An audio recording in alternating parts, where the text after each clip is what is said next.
Chers dames, chers messieurs, les nouvelles sont très bonnes au Burkina Faso. Oui, le Togo vient de céder.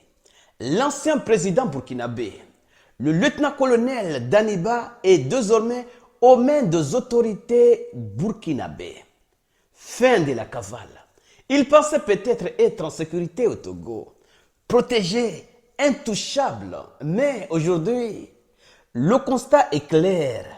Les protections ont disparu.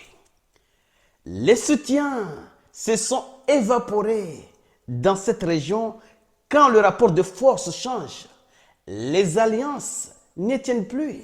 C'est de cela qu'il s'agit. La France n'est plus un bouclier. Les frontières ne sont plus des refuges. Quand l'équilibre politique bascule, ceux qui étaient protégés deviennent soudainement livrés. Ce transfert marque un tournant, un message clair envoyé à tous les acteurs de la région. Personne n'est définitivement à l'abri.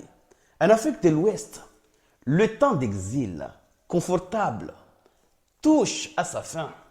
Oui, le temps d'exil confortable touche à sa fin.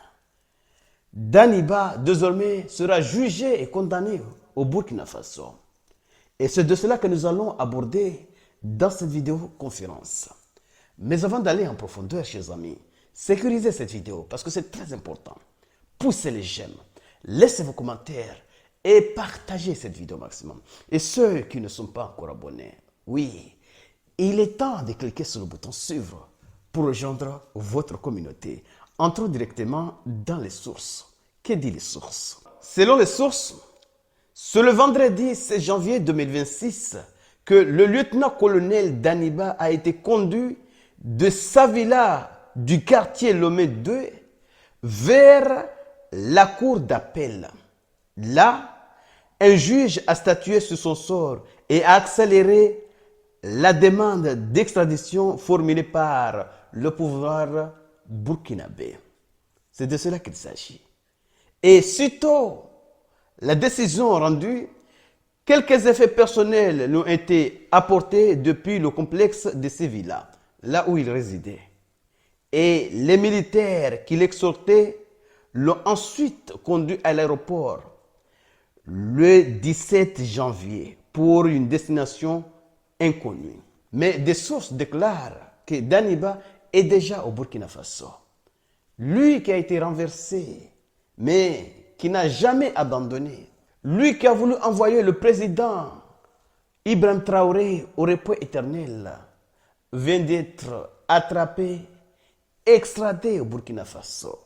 Peut-être que la peine de mort sera appliquée ou la perpétuité. En tout cas, il mérite la perpétuité. Parce que si Daniba est relâché, il ne va jamais arrêter.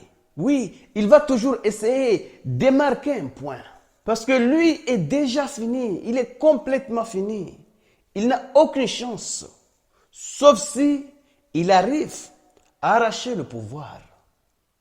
Chez mademoiselles, chez messieurs, le président, l'ancien président Daniba, se croyait peut-être en sécurité au Togo. Il se croyait peut-être intouchable, au point qu'il s'est donné le luxe, oui, de tenter plusieurs coups d'État. Pas un seul, mais au moins 2 ou 3 coups d'État. Chez mademoiselles, chez messieurs, partagez cette vidéo au maximum. Oui, partagez. Pour faire en sorte que ceux qui ne sont pas encore abonnés puissent également bénéficier de ces informations. Et surtout les amis, restez connectés pour la suite des événements. Merci.